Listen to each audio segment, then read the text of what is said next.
Hello everyone, welcome back to my channel Time to Study. In today's video guys, we are going to discuss about the very important topic of English literature. आज हम discuss करेंगे post modern period को, जिसका time period है 1945 to present, यानी कि जो अभी चल रहा है. The postmodern period is the period of English literature that began after the Second World War in 1945. It came after the modern period. This age reflects the changes in society, culture, politics, science and human thinking. ये जो हमारा post modern period था, ये modern period के बाद आता है. ये बहुत सारी चीज़ों को दिखाता है, रिफ्लेक्ट करता है, जैसे कि सोसाइटी, समाज में, संस्कृति में, राजनीति में, विज्ञान में, इन चीज़ों में जो चेंजेस हो रहे थे, मानव के सोचने समझने की जो शक्ति थी, उनमें भी काफ़ी चेंजेस आ रहा था. सोचना का तरीका लोगों का चेंज हो रहा था. ये सब चीज़ों को पोस्ट मॉडर्न पीरियड में रिफ्लेक्ट किया जाता है, दिखाया जाता है. Post modern literature questions traditional beliefs and present new ideas, experiments and different view points.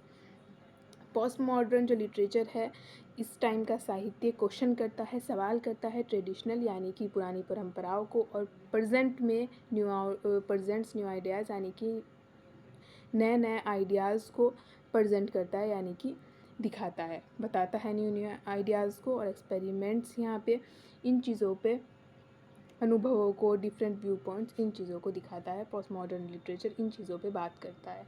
Important writers थे इस पीरियड के: Samuel Beckett, Salman Rushdie, Margaret Atwood and John false.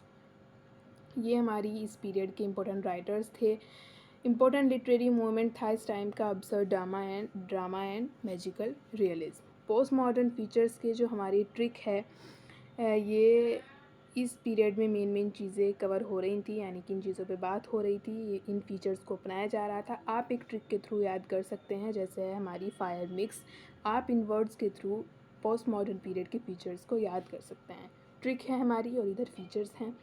F यानी कि फ्रेगमेंटेशन, आई यानी कि irony, R rejection of tradition, E experimentation, M mixing reality and fiction, I intertextuality, X existence uncertainty. तो इस तरह से आप इन वर्ड्स के थ्रू फीचर्स को, मेन फीचर्स को याद कर सकते हैं. मैंने आपको टेबल के थ्रू, ट्रिक के थ्रू समझाने की कोशिश की है. आई होप सो आपको बहुत अच्छे से समझ आ गया होगा जो मैंने इस वीडियो में आपको समझाने की कोशिश की है. अगर फिर भी आपका कोई डाउट हो तो आप कमेंट सेक्शन में पूछ सकते हैं. गाइज़, मैंने बहुत लंबी चौड़ी वीडियो ना बनाकर आपको इन शॉर्ट में इंपॉर्टेंट टॉपिक्स बताने की कोशिश की है कि किस पीरियड में क्या क्या मेन काम हो रहे थे, और किस तरह से कोई पीरियड फेमस है या किस तरह से कोई पीरियड जाना जाता है, और इम्पोर्टेंट राइटर्स, फीचर्स, सभी कुछ मैंने शॉर्ट में आपको समझाने की कोशिश की है. अगर आपसे कोई भी वीडियो मिस हो गई है तो आप चैनल पर जाकर प्लेलिस्ट चेक करिए, आपको सभी वीडियोज़ वहाँ पर मिल जाएंगी. लाइन वाइज सभी वीडियोज़ अपलोडेड हैं. सभी पीरियड्स मैंने आपको लाइन वाइज कवर करा दिए हैं, चाहे वो चौसर की एज से लेकर, मिडिल एज से लेकर एंग्लो सेक्शन, चाहे वो एंग्लो सेक्शन पीरियड हो, एंग्लो नॉर्मन पीरियड हो, चौसर की एज हो, या जो भी कोई एज है हमारी पोस्ट मॉडर्न तक, मैंने आपको सभी कवर करा दी है. आई होप सो आपको मेरे पढ़ाया हुआ समझ आता होगा, आपको मेरी वीडियोस हेल्पफुल लगती होंगी. गाइस, मैंने आपके ही लिए ये इंपॉर्टेंट नोट्स तैयार किए हैं ताकि आपको समझने में, याद करने में आसानी हो. बहुत ईजी लैंग्वेज में मैंने ये नोट्स तैयार किए हैं.